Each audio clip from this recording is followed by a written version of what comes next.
बिहार के विधानसभा चुनाव में तीसरे और आखिरी चरण के चुनाव आज खत्म हुए। कुल 78 सीटों पे आज तीसरे चरण में वोटिंग हुई और 55% से ज़्यादा मतदान 6 बजे तक जो रिपोर्ट आई थी उसके हिसाब से हुआ है। अभी ये संख्या और ऊपर जा सकती है जब तक जो फाइनल फिगर्स हैं इलेक्शन कमीशन जब तक वो अनाउंस करे।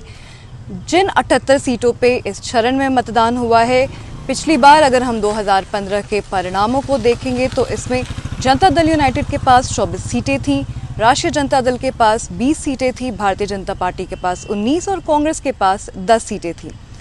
इस चरण में जो चुनाव हुए हैं उनमें सीमांचल का इलाका आता है। वहां से हमने आपको ग्राउंड रिपोर्ट्स भी दिखाई कि क्या स्थिति है।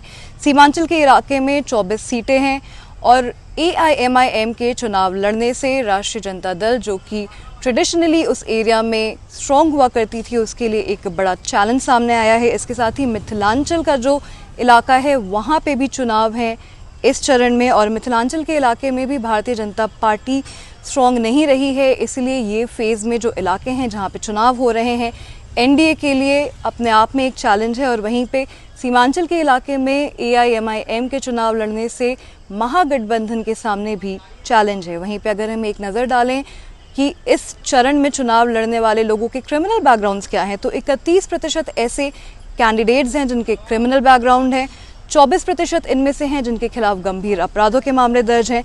दलों के हिसाब से देखेंगे तो भारतीय जनता पार्टी, कांग्रेस दोनों ने 76% ऐसे उम्मीदवारों को टिकट्स दिए हैं जिनके खिलाफ आपराधिक मुकदमे दर्ज हैं। वहीं पर राष्ट्रीय जनता दल ने 73% ऐसे उम्मीदवारों को टिकट दिए हैं। जनता दल यूनाइटेड ने 57% और लोक जनशक्ति पार्टी ने 43% ऐसे कैंडिडेट्स को दिए हैं टिकट जिनके खिलाफ आपराधिक मुकदमे दर्ज हैं।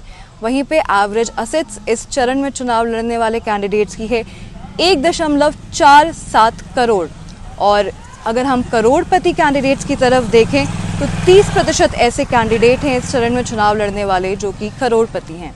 अंजलि ओझा, गो न्यूज़।